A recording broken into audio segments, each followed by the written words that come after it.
Assalamu alaikum. Okay, so today I want to talk about another miracle of the Quran, which is the chapter The Bee, number 16. Interesting enough, the bee has 16 chromosomes, and the queen has 16 double chromosomes. I don't know if those are two connected, but it's very interesting. So what I wanted to say was, first I wanted to read a part in the Quran that talks about the bee. And then I want to discuss it a little bit.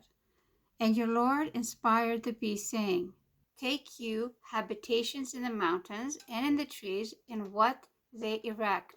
Then eat of all the fruits, and follow the ways of your Lord made easy for you. There comes forth from their bellies a drink of varying color, wherein is healing for men. And indeed, verily, in this is a sign for people who think. Okay, so the first thing I wanted to say was that another interesting thing about this part is that when Allah talks about the bee, He talks about the bee in the female tense, like it's a female. He clearly states in Arabic that the bee is female. Now we know that all the bees are female, and only the drones, the ones that do the outside work or the work that requires procreation, are males. But everybody else that is in the hive are females, and of course so is the queen. And another thing that I do know, I don't mean to be laughing about it, but in the winter, when they have to winterize their shelter and there's not enough space or food for the male drones, they kick them outside. I've literally seen footage of female bees kicking the drones outside, and they usually die either from hunger or cold. I just thought that was very interesting. There was an article that I'm reading that somebody has made notes about, and he also talks about how it's referred to in the feminine tense. And that in the Quran, for people who are knowledgeable about Arabic language, the Quran is very specific in gender.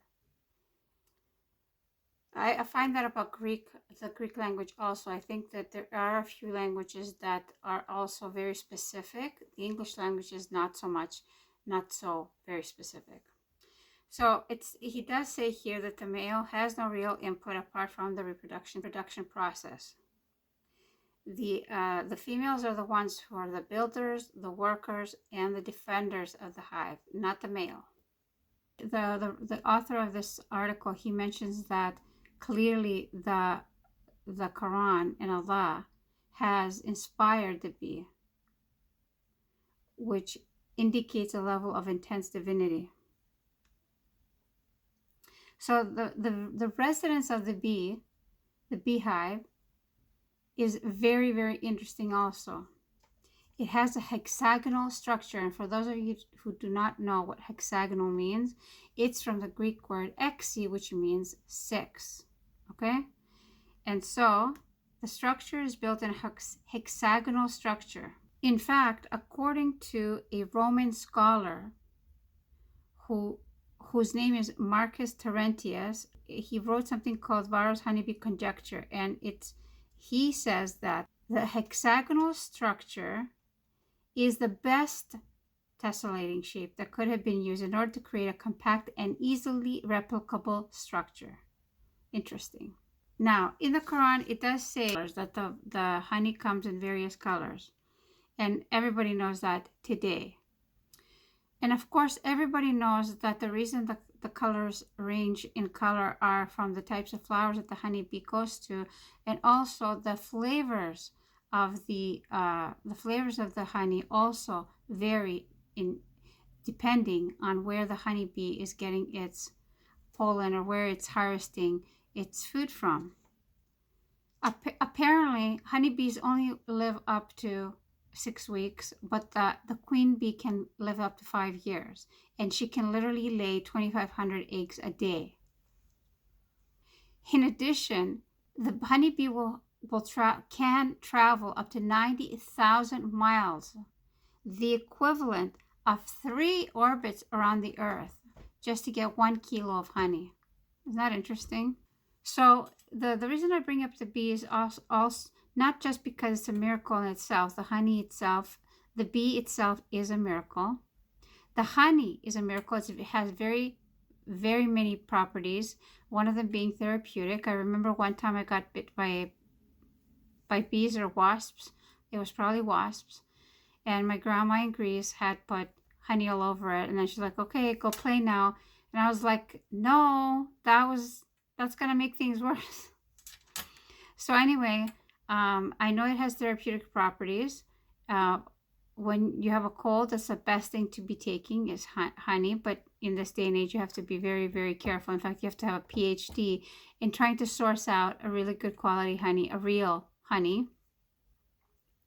But the fact that in the Quran, Allah mentions the bees in the feminine tense is very important, because how would Prophet Muhammad, peace be upon him, have known someone who was not literate, who hadn't read, was not even a poet, which was a common thing among the Bedouins of that area at the time, the 7th century AD, in the middle of the desert, did I mention that?